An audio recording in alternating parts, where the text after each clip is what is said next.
Hello, welcome to La Excellence. Welcome to the Hindu News Analysis. As Rambabu sir is not well, I am making the video. From tomorrow, sir will continue the sessions.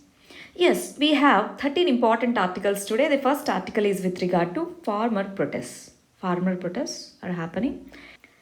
Farmers from the neighboring states of Delhi, Punjab, Haryana, UP, they have come to the Delhi and they started protesting. Then government said, you please move on to this particular place. We will come and we will have a talk. Farmers said, no, we are not going to stay there because you are going to make it as an open jail. So we don't want to come there.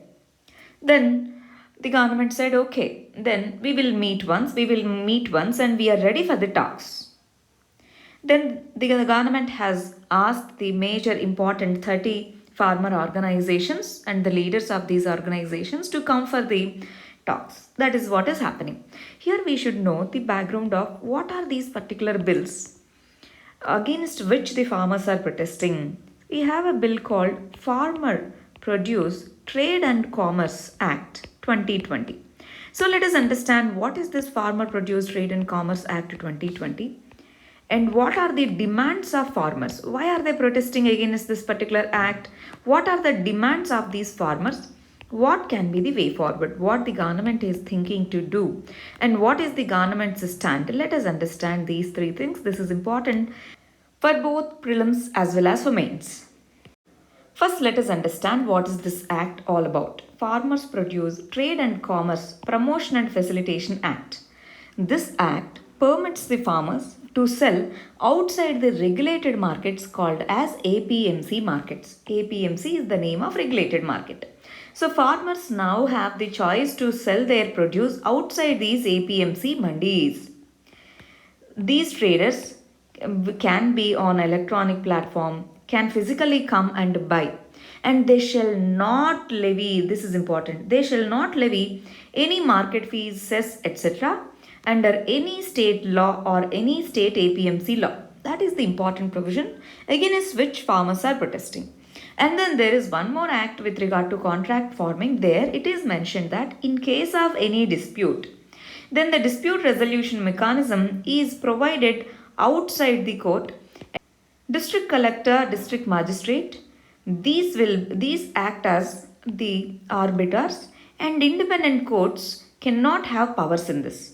So these are the two acts against which the farmers are protesting. Why? Let us understand. Government said, see, if you are selling only in the mandis, you are going to get less price because there will be less competition. But if we allow anyone to buy, you can sell in mandi also. We are not saying not to sell in mandi. If you have the independence to sell anywhere, that can lead to more competitive prices. Two, when the market fees is abolished by any APMC, etc., that will have positive impact over the prices of the agricultural product. So government is saying that it is good for the farmers only. But then farmers are not understanding. That's the statement. These are the statements by the government. But then farmer says that, see, yes, what you said is good. We need better price. But if you remove this particular system, APMC system, the corporates are going to take away the entire market share. That is going to hurt us. What if they pay us less? And what if you remove the minimum support system? There is a price called minimum support price. What if the governments remove the minimum support price? So farmers are protesting saying that one, it will impact us directly if they have monopoly, if the private traders will have monopoly. Two, the government is slowly planning to try to remove MSP. That is why it is doing all this. These are the two important concerns of the farmers. Other than that, the central government says that mandis bring revenue to the state government. That's why state government is inciting these farmers to go there. Middlemen will be affected because there won't be any middle market fees. So the middlemen are also encouraging the farmers to go for protests. So these are all the issues the central government says. But this can ultimately bring good market value to the farmer. That's the final thing that the central government says. And central government already has assured that we are not going to take away the minimum support price. and lack of bargaining power with regard to companies, that won't be the situation. It is said that there are many appropriate clauses which can protect the farmer against the hegemony of the corporate. Right. Then, what are the practical problems? Let us understand this. In this article, what are the issues with regard to APMC mandis? Is abolishing the APMC system good or not? All these things are discussed over here. Let us understand this once. See, there is a committee called National Commission on Agriculture, NCA, headed by MS Swaminathan. As we know, MS Swaminathan is considered as father of Indian Green Revolution. So this committee has said that the farmer should have the market within 1 hour of traveling distance. That is, for each 80 kilometers, there should be a mandi established. As per that particular recommendation, we should have 41,000 mandis in India. But as of now, we have some 6,000 plus mandis only. So mandis, more mandis are needed, not less. That is one argument. Two, many states have gone for amending their APMC acts. In 2003, APMC Model Act was proposed. This APMC Model Act, why are we calling it as Model Act? Because agriculture is in state list. That's why APMC Model Act was proposed by the central government, and many states now, almost 19 states are implementing the provisions of Model APMC Act. According to that, already agricultural markets are deregulated. What is the meaning of deregulation? Earlier, farmers need to sell their produce only in the mandis. If they sell outside, that is going to be a crime. Those who have bought it, they will be charged and punished. So that's called restricted market. Now, under APMC Act 2003, market is already deregulated in 19 of the states in India. Deregulated market is already there. If we observe the trend in these markets, in the past few years, private investment has not increased in market procurement, because in India the issue is many of our farmers are small and marginal farmers. So the companies are unable to go to each individual farmer and buy it. That's why the companies are also interested to go to APMC market and procure from that in bulk amount. That's why private investment has not increased in these states where deregulation has happened. That's another point.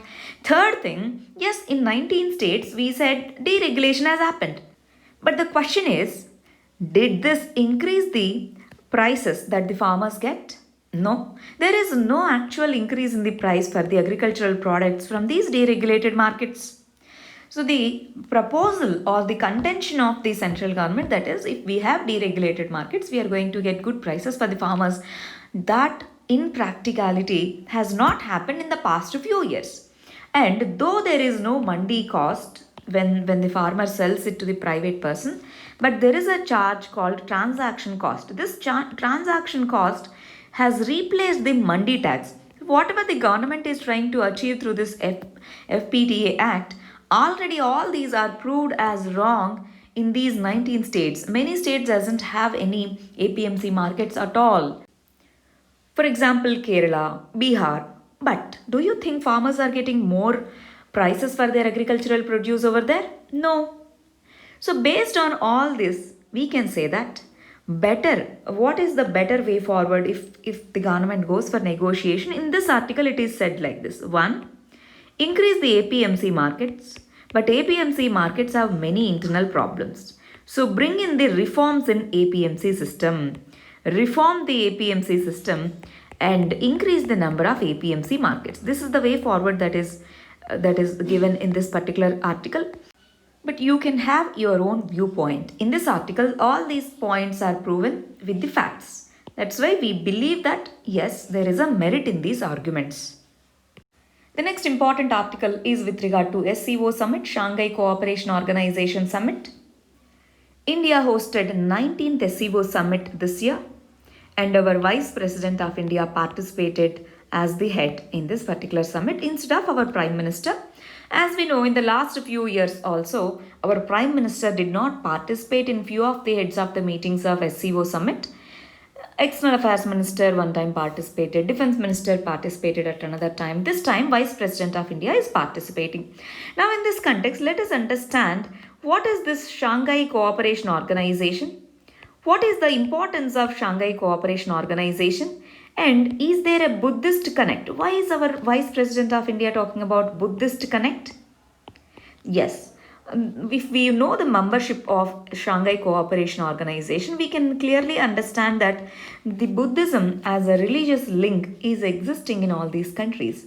And there is this particular virtual exhibition. This was inaugurated by our Vice President, right? So first let us understand what is this SCO and its importance. Shanghai Cooperation Organization was established in 2001 with the objectives of 1. Resolving the border issues, 2. To fight against the terrorism, 3. To increase the regional security, 4. To counter America's influence in the Central Asian region. So it is dominated by China. Understand this. Now, how many member countries are there in SCO? We have 8 member countries: China, Kazakhstan, Kyrgyzstan, Russia, Tajikistan, Uzbekistan, India, Pakistan. India, Pakistan have joined later, and both were admitted at a time in 2017. Right. So why is SCO important? SCO is considered as counterbalance force to NATO, and China is using it to promote its One Belt One Road initiative. It is to enhance the security cooperation among the 8 members. It helps in dealing with security. It increases the economic cooperation among the Central Asian countries and East and South Asian countries. It provides for necessary thrust for our Chabahar port, and there are many infrastructural projects like North-South Transport Corridor, etc. Through SCO we can promote it. But then there are issues.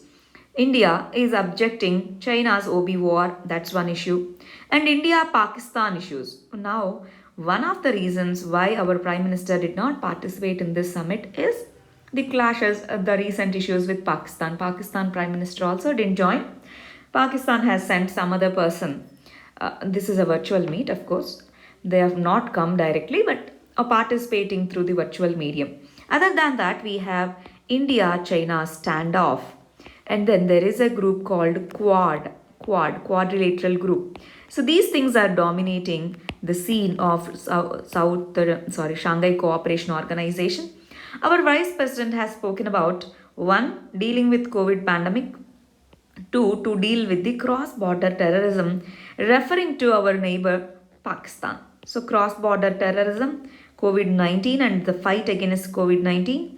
3. Economic recovery. These are 3 important things that were discussed in Shanghai Cooperation Summit or Organization Summit. So for India, it should be part of this because Central Asia is important and Russia is also there. This is important. But can we leave Quad, and how the Quad dynamic is going to change? We need to wait and see because of the new presidentialship in the USA. How USA reacts now, we need to wait and see. But as of now, Quad now have 4 countries. They have formally met in Japan last month.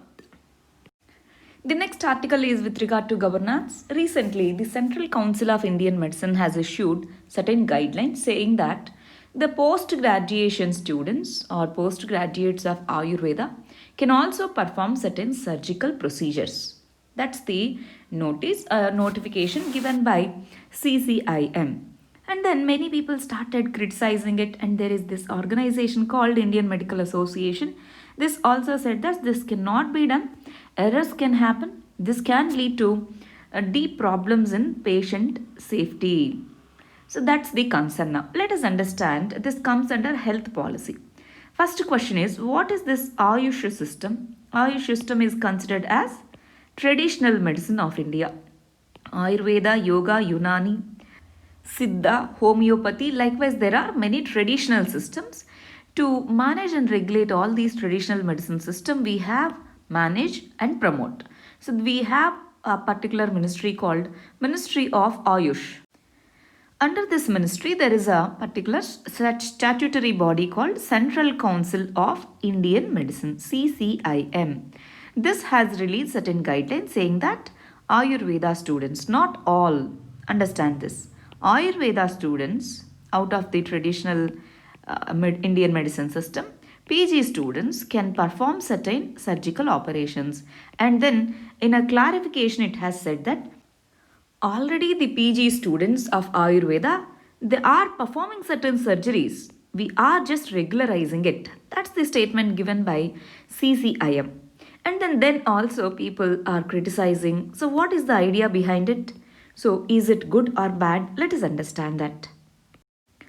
First, let us understand what is the issue. We just explained that Central Council of Indian Medicine, this is a statutory body under Ministry of Ayush. It has issued a gazette notification saying that postgraduate students can perform the general surgery, ENT, ophthalmology, dental procedures. And this followed the amendment to Indian Medicine Central Council Postgraduate Rules Amendment. Now, many people said that it is good and many said that it is bad. Let us understand why. What are the pros? Already, the doctor to patient ratio in India is very less. If we allow and regularize these surgeries, that can increase the doctor to patient ratio in the tertiary and secondary sector. Tertiary and secondary sector. 2. Almost all the hospitals are densely located in urban areas. In rural areas, Ayush systems are there. So, rural areas can get benefit out of it. Third thing, already our National Health Policy 2017, it says that we need to bridge the differences between rural and urban areas. We need to bridge the gaps between modern and traditional systems. So, this is in line with that. And this is not done as such like that. There is a proper training behind it. So proper training is there. So this can increase the affordable, that is cost effective or affordable surgical procedures. So affordability can be increased. So this can lead to universal health care. These are the arguments who say okay for this measure. But there are others who say no for this. For example, as mentioned in this article, it is against the consumer rights. There is this particular act, Consumer Rights Protection Act. So under that, patients, if you consider them as consumers, consumer rights gets violated in case of any failure in the operations. 2. Modern medicine system follows certain procedures after post-surgery, pre-surgery also. Post-surgery, infections, etc. To avoid all of them, there are certain procedures which are not there with the traditional systems. So that can be a problem. So quality issues are there. And as mentioned earlier, as Ayush systems, especially Ayurveda systems, are more in rural areas, that can lead to inequalities. So these are the concerns. But if you objectively look at it, if given proper training, understand this, if given proper training, can this be allowed or not? Can this be a threat to some of the professionals in the medical field? Maybe that can lead to competition, that's another story. But here in this context, compromising on quality is bad. So if we can provide quality and well trained personnel, that would be good. Quality plus more people, that would be good. So instead of let's say finding out the problems, let's think on how to fit in this thing, how to fit in this into the modern medicine. Always we can think on the synergies, how to bring in the synergies between traditional and the modern medicine systems. Yes or no? The next important article is with regard to governance. In this case, RTI versus privacy. This issue is discussed. So let's understand what is the news about. There is a person who is a social activist who is against the government in that particular place. He lives in Mumbai. And there's someone who has filed RTI and they asked for his address and phone number. And RTI officer has provided the PIO, we call the person who provides information is called as Public Information Officer. PIO has provided the information that the person has sought. And using this personal information, that is phone number, people started threatening him. People started going near to his house and threatening him. So now, can we say the Right to Information Act, can this lead to the loss of privacy to that particular person? Yes or no? Information, yes, gathering information, giving information, public information is necessary under this particular act. Which information comes under public information? Can this person's phone number and address, can that comes under public information? See, what is the spirit of RTA Act? RTA Act was enacted in 2005. It's been 15 years. So this year we can expect a question from this. So please read on this carefully. Right. So RTA Act was enacted in 2005 with the spirit to provide for freedom of speech and expression under Article 19. Under Article 19, information public information needs to be given to the citizens that enhances and promotes the freedom of speech and expression. That's why it is said that right to information is part of Article 19. True. But in Puttaswamy case, it is also said that right to privacy is also fundamental right under Article 21. Yes or no? In this context, if the government gives the information and it leads to right to privacy, can that be said as good? Where should be the balance between RTI Act, that is right to information, and right to privacy? Let us understand that. Right. Let us understand three sections under this particular RTA Act. First one, Section 4. Section 4 of RTA Act says that the government should proactively provide the information. The citizens need not come for everything. You can provide the information suo moto. That's one of the instructions given to the government. Second clause is Section 8.1. Section 8.1 says that there are exemptions against furnishing the information under RTA. For example, if it is security related information. Or let's say if you go to revenue office and ask what are the property details of this particular teacher, something like that. Is that concerned about public information? No, that's private information. That's called third party information. Who is third party? Anyone other than the one who is filing the RTA and the government. So government who is filing the particular RTA, and then there is another person, the other, all others can be third party. Third party information can be given when there is public interest involved in it. But giving his address, does that include public interest? No. Yes or no? So that's why under Section 8, there's always a balance between right to privacy and right to information. But who should decide which is third party information, which doesn't come under public interest? So that is a debatable question now. Right, there is one more section called Section 8.2. This provides that even if it is banned under Official Secrets Act, if it leads to public interest, the information can be given. So 8.2 and Section 4, they actively promote for giving information. Section 8.1 says that you should have restrictions while giving security information, sensitive information, third party information, etc. So these are some of the limitations that are already there on the RTA Act. So RTA Act, using this Section 8.1, 4 and 8.2, it provides for RTI, balance between RTI versus right to privacy. There should always be this particular balance, and right to privacy cannot be negated by saying that right to information is part of fundamental right. The next issue is with regarding international relations, especially India-Nepal relations. We know that Nepal is our important neighboring country and there are certain conflicts recently. Kalapani issue. What is that? Kalapani is an area in the western side of western border of Nepal. So Kalapani issue.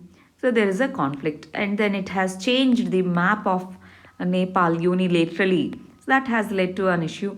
And recently Nepal seems to moving closely with China. So one, it is moving very close with China. Two, Kalapani border issue and it is taken unilateral decision. So these things have hurt the relations between India and Nepal. So what is it that is causing this irritant? These are the irritants. We can say these are the irritants in the relations between India and Nepal. So why these irritants exist between India and Nepal? One, there is a lack of trust. See, Nepal sees India is dominating and India is meddling in the internal affairs of Nepal. But India sees it's the responsibility because Nepal is a buffer state. So we should have proactive role in Nepal. So that kind of trust and dominance issues exist between India and Nepal. But then, though these issues are there, people to people connection is stronger. We have open borders with Nepal and Bhutan. So people to people connections are good. Politically, we had sometimes low connections, but most of the times good connections.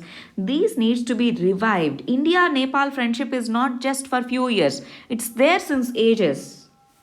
Buddhism connects us. Everything. There's huge socio cultural, economic connection is there between India and Nepal. So we need to mend the ties. We need to come out of these conflicts and promote good relations. There is a policy called Neighborhood First policy of India. So we say that neighborhood is first. That is the primary area of our primary interest of our foreign policy. This should be shown in actions. So if you look around our neighbors, with China, with Pakistan, with Nepal, or with all these countries, we have conflicts. Yes or no now in the recent days. So how to deal with this and how to promote this policy in NFP should be our focus. The next issue is with regard to fake news. Just to know what are the solutions to deal with fake news at the international level. Recently, there's this BRICS, Brazil, Russia, India, China, South Africa. BRICS Media Forum meeting. In that particular media forum, 5 countries have agreed that there is this disinformation, especially during this pandemic. Disinformation has spread out largely. So, to deal with that, there are certain options that are proposed. These are important. One, see, the facts, a specialized fact checking organization should be there. They should also, we should also go for technological solutions. For example, AI, artificial intelligence. It should identify which is a fake news, which is not a fake news. Such kind of systems fight against disinformation at a large scale online platforms. For example, recently there is this huge conflict that is going on between China and Australia over the sharing of fake image. So in that context, how to deal with fake news? Fake news has become a global problem now. Earlier it was considered a local issue or national issue. Now it has reached to the proportions of global problem. Now it is the right time to act upon it. All the world countries should come together and act on it. The next issue is regarding nota, none of the above option. So this is an important concept in our polity. Why this is in news? Recently a person went to Supreme Court saying that, see, your judgment in People's Union of Civil Liberties versus Union of India case has provided for nota, and Election Commission is including nota in all direct elections. That is good. But nota doesn't have any real power because nota full form is none of the above. None of the above. Nota doesn't have any real powers because even if more than 50% of the votes go for nota, nota is not declared as the winner, or we say that others, let's say other person got 30% votes, other person got 20% votes. This person wins in the election. So what is the use of having nota? There is no effect of nota on the elections. So people are not using it. Why can't we change it to right to reject? Right to reject, that means, let's say if I vote for a person, if you disvote or if you say no for that particular person, so my vote and your votes both combined gets invalidated. That is 0. I voted, so +1. You voted negatively, so -1. So that would be 0 votes. So why can't we introduce such systems? That is one. If that is not possible, sometimes in our competitive democracy that might not be possible. But at least have this option wherein if nota votes are more, conduct re-election. Right to reject, under that conduct re-election, and don't allow the people who have participated in the election, who have contested in the election process, because they have not got more seat or more votes than nota. Next time when the re-election happens, ask others to contest. So that kind of proposal is there. Already there are many papers, research papers, law commission papers which have recommended for that. Please go through this. And there is a PIL placed in Supreme Court. Let us wait and see what Supreme Court says. The next article is with regard to international relations. Recently, Australia-China, I just mentioned that Australia-China relations are going down deep. But you know that in RCEP, Regional Comprehensive Economic Partnership, in this grouping, both Australia and China are the major countries. They are participating in this. But from the time of Australia ordering an independent probe with regard to COVID, So Australia said that we need to have independent probe on the origins of COVID-19. Then China got angry, so it started doing all the things against Australia. Recently, it has increased to 10 percentage of tax on Australian wine and other products. So there's a huge scale of trade and verbal war going on between Australia and China. Recently, what has happened? Chinese foreign minister has shared a photo wherein it shows like this: Australian soldier killing a boy with a knife. So already there are allegations that Australian soldiers have committed human rights violations in Afghanistan. So that case is going on, and Australia said that we are going to look at it objectively and we are going to punish them. But Australia says this image, sharing this image in social media platform, that too by the high official of China, is outrageous, and that's a fake news. That's a fake image. So how can you share it and tarnish our image worldwide? So Australia said bring that down, but they didn't listen.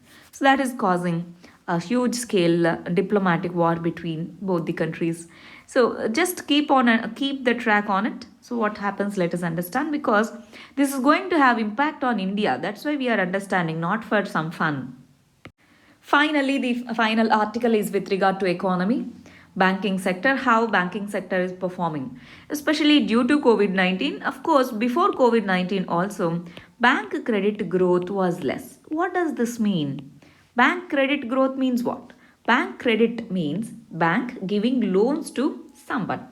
So if others take more loan, if credit growth is more loans are assumed to increase more investment. So more credit means more investment means more production means more employment and more money means more production again. That can lead to increase in the GDP. So it is assumed that more bank credit can lead to more production, thereby more GDP growth. But in the last few months, especially due to COVID-19 and before that also, credit has come down drastically. And there is one more reason for this, that is NPA, non-performing assets. Non-performing assets of banks have increased before COVID-19 itself. Because of that also, banks are reluctant to provide for the credit. That also led to less bank credit growth. So we always look for this as an indicator of growth, future growth. If bank credit growth is good now, we can expect that in few months production would be more. So that's why bank credit is always tracked as an important indicator for economic growth. These are the 13 articles that we have today. Tomorrow, sir will continue this session. All the very best. Thank you very much.